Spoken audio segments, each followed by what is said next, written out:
Alors, le projet qu'on reprend actuellement, en fait, ça s'appelle What's Going On, en fait, qui est un titre de la Tamla Motown, la musique noire américaine des années 60. Et le projet, c'est en fait de recréer cette musique-là à l'identique, c'est-à-dire de retrouver les mêmes sonorités qu'à l'époque, aussi bien dans les batteries que dans les claviers, les cuivres, les guitares, les sons de guitare. Et donc voilà, en fait, c'est un groupe où il y a deux batteurs, percussionnistes, deux guitaristes, deux claviers, trois cuivres, cinq chanteurs et quatre chœurs. Voilà, c'est un gros spectacle.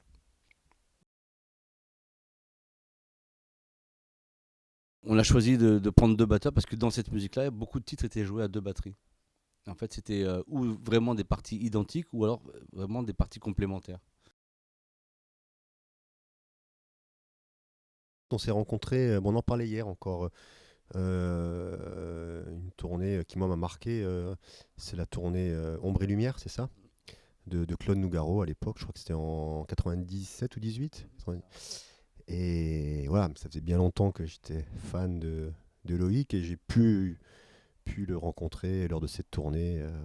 Voilà, j'ai réussi à avoir son numéro de téléphone, d'ailleurs par André Secarelli, que j'avais croisé quelques semaines avant, et j'avais dit que voilà, j'étais fan de Loïc. Tout m'a dit, mais tiens, appelle-le, tu verras, il est super cool. Il m'a donné son numéro. Et donc Loïc m'a invité au concert, et puis voilà, après, hein, je me rappellerai, je me rappelle toujours, on est resté avec toute l'équipe.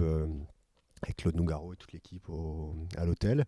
Et puis suite à ça, bon, on a gardé le contact. À l'époque, j'enseignais la batterie dans le coin de Strasbourg.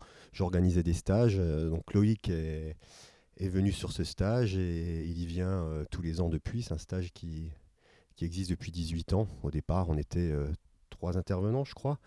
Et il devait y avoir une vingtaine de stagiaires. Maintenant, on est 15 intervenants et il y a 90 stagiaires. Donc voilà, donc on a appris à se connaître par le biais de ce stage. Et puis un jour, il m'a appelé pour le remplacer avec différents artistes. Et ça, c'est il y a maintenant, c'était il y a 10 ans à peu près. Le, Même pre- plus, le plus pre- longtemps. Artmango, c'était 2003 ou 2004. ouais, donc je l'ai remplacé une première fois avec Art Mengo, après avec Yann Folly, après avec Véronique Sanson. Et puis voilà. Et puis donc là, aujourd'hui, on a la chance de jouer ensemble. Donc c'est génial.